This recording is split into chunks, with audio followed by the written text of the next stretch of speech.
Scorpio অ্যালাইনমেন্টটা complete.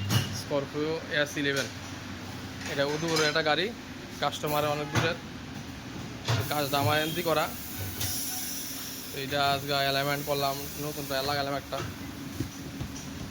নতুন tyre লাগলো, পেছন টায়ার রিটারিং।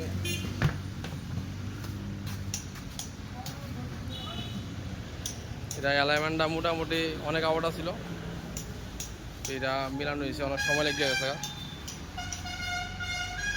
তুই কাজটা একটু ভালোভাবে করানো লাগে, এটা অনেক সময় লাগে। স্করপিওর S সিরিজের যে কাজগুলি আছে এটা একটু বেশি সময় লাগে, আধা ঘন্টাও লাগে। আমার আর পুরানা কাস্টমারই, অ্যালাইনমেন্টটা মোটামুটি পারফেক্ট করে দিয়েছি, কাস্টমার তো মন না খারাপও। জয়রাম। লাইক কমেন্ট শেয়ার অবশ্যই করবেন। রাখলাম।